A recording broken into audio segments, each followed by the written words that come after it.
বন্ধুরা welcome back to my channel. বন্ধুরা আজকে সকাল সকাল স্নান সেরে তোমাদের সামনে ক্যামেরা নিয়ে হাজির হয়ে পড়লাম। আর দেখো শাড়ি ব্লাউজ ঠিক করছি, শাড়ি আর ব্লাউজটা ম্যাচিং নিয়েছি, কিন্তু শাড়িটা না একদমই ম্যাচিং হয়নি। তো যাই হোক, আমার ইচ্ছে ছিল আজকে একটা লাল টুকটুকে শাড়ি পরার, তো তার জন্য আমি এই লাল টুকটুকে শাড়িটা নিয়ে নিয়েছি। আর সিম্পলভাবে একদম ইজিভাবে শাড়িটা যেভাবে আমি ক্যারি করি আর কি সবসময়, তো সেভাবেই শাড়িটাকে আমি ক্যারি করে নেব। আর এদিকে ভাবলাম চলো আজকে একটু শাড়ি পরার ভিডিওই তোমাদের সাথে শেয়ার করি, কারণ অনেক দিন হয়েছে আমার মানে এই চ্যানেলে কোনো শাড়ি পরার ভিডিও তোমাদের সাথে শেয়ার করা হয়নি।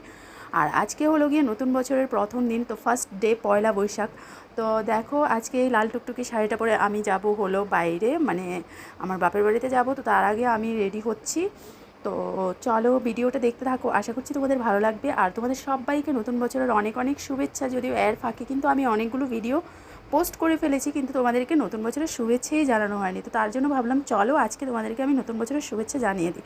আর যারা আমার এই চ্যানেলটা ফার্স্ট টাইম ভিজিট করছো, আশা করছি তোমরা অবশ্যই আমার চ্যানেলটাকে সাবস্ক্রাইব করে নেবে। আর ভিডিও ভালো লাগলে তো আর কোনো কথাই নেই, যদি ভিডিও নাও ভালো লাগে তারপরও একটু আমার দিকে দেখে ভিডিওটাকে মানে চ্যানেলটাকে সাবস্ক্রাইব করে দিও, ঠিক আছে? তোমাদের সাপোর্টের আমার খুব দরকার। আমার চ্যানেলটাকে আমি আরও অনেক দূর এগিয়ে নিয়ে যেতে চাই তোমাদের মাধ্যমে। তো তোমরা সবাই সাথে থাকবে, তখনই এটা পসিবল হবে, নয়তো কিন্তু এটা মানে পসিবল হবে না। তো চলো আমি এখন ফটাফট রেডি হয়ে যাব। দেখবে এই লাল টুকটুকে শাড়িটা পরে তারপর আমি কীভাবে মানে রেডি হচ্ছি সেটা আমি একটু তোমাদের সাথে শেয়ার করবো। আর একদম ইজি সিম্পল লুক করব আজকে, নো মেকআপ। তো আমি যখন কাছে দাঁড়া কোথাও যাই আর কি, আমি একদমই মেকআপ করাটা পছন্দ করি না, ঠিক আছে? বিয়ে বাড়ি হলো আর কোথাও দূরে কোথাও বেড়াতে গেলে তখন না হয় মেকআপটা আমি একটু ভালো করেই করে নিই, কিন্তু যখনই ধরো কাছে ধারে কোথাও যাব তখন কিন্তু মেকআপ আমি একদমই পছন্দ করি না, বা আমার ইচ্ছেও করে না তখন মেকআপটা করার জন্য।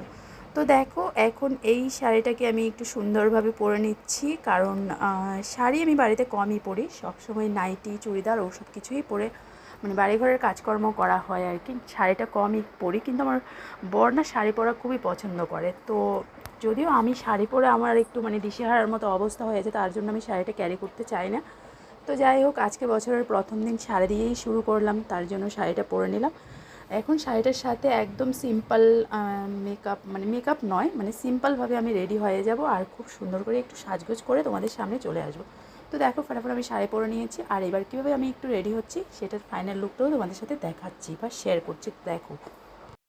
তো স্নান যেহেতু সকাল সকাল হয়েছে, চুলটা কিন্তু এখনও ভেজা। আর এই ভেজা চুলকে তো আমি এখন আর মানে আমি হেয়ার ড্রায়ার ইউজ করি না, আর আমার কাছে নেইও, তো তার জন্য আমি এটাকে এখন আর ড্রাই করতে পারবো না, এই ভেজা চুলেই আমাকে চলতে হবে। তো চলো ফার্স্ট সবার প্রথম আমি ইয়াররিংসটা লাগিয়ে নিয়েছি। বাড়িঘরে ইয়াররিংস পরাটাও কিন্তু আমার একদম অপছন্দের, কেন জানি না, আমার ইচ্ছেও করে না। তো এখন ইয়াররিংসটা লাগিয়ে নিয়েছি, আর চোখে দেখো একটু কাজল পরে নিচ্ছি। লাল টুকটুকে শাড়ির সাথে একটু কাজল ভালো লাগবে মনে হচ্ছিলো, তো তার জন্য একটু কাজল পরে নিচ্ছি। আর চুলটাকে দেখবে লাস্ট অবধি আমি কি করছি, চুলের মানে কি হেয়ারস্টাইল দিচ্ছি আর কি, তো সেটা দেখো। তো দেখো একটা টিপ পরে নিলাম, একটু সিঁদুর পরে নিলাম, আর চুলটাকে এখন অবধি এভাবেই রেখে দিচ্ছি। ভাবলাম চলো একটু পরেই তো আমি চুলটাকে একটু খোপা করে বেঁধে নেব। আর আমি এখন রেডি হয়ে গেলাম ঝটপট আমার বাপের বাড়িতে যাওয়ার জন্য। তো